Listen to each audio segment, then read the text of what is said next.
Now, I'll speak on what Jesus did not take. What Jesus did not take. Now, it is good we understand that there are things Jesus took and there are things Jesus did not take. So, what Jesus took, you will not have experience of. What Jesus took should not be your experience. You are not expected to have what Jesus took. For instance, all sicknesses, all form of diseases, Jesus took them. So you are not supposed to have them in your body. If you have them in your body, that means the devil is at work. So you have to fight them by faith. Sickness and diseases are not normal. You have to understand that and never forget it. But there are other things that Jesus did not take. For instance, Jesus did not take away persecution. Jesus was speaking to his disciples. He said, in this world you will have tribulations, but be of good cheer, I have overcome the world. So, for instance, you can choose to stand for God, and because of that, you may lose certain benefits. There are students, who are no longer sponsored by their parents because they gave their life to Christ. Those are persecutions. Are you getting it? There are many times in the Bible where Paul was beaten, seriously beaten for the gospel. Those are persecutions. Are you there? Stephen, there are people that will go and preach, and the territory will be so hostile, and they will be stoned, and they will have to run. Those are persecutions. Are you there? Anything or any form of hardship you face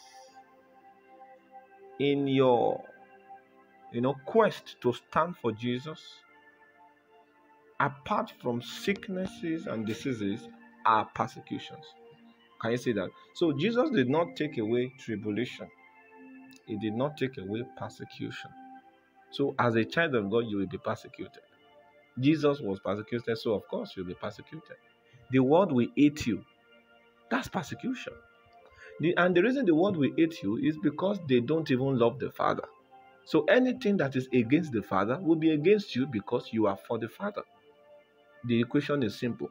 If you are for the devil, of course the world will love you because they are not for God.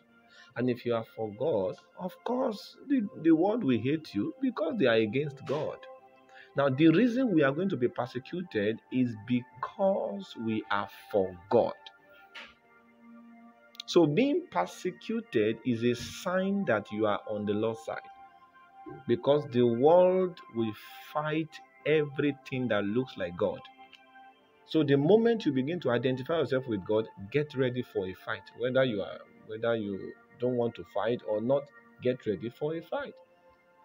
And any form of fight you engage in to hold on to the faith that has been delivered to you is called the good fight or faith. Now, these are my points. I don't want you to forget. Number one, sickness and diseases is not from God. So anytime you see it, fight it. If you find yourself getting sick, fight it immediately. It's not the will of God. God is not going to test you with sickness. Are you getting it? You have to understand that. Then number two, Jesus did not take away persecutions. So as a child of God, expect persecutions. There are some of your friends that are no longer going to be your friends the moment they see you are following God. That's part of the persecutions. There are many things you are going to lose because you have chosen to stand for Jesus. Those are persecutions. May the Lord give you grace in the name of Jesus.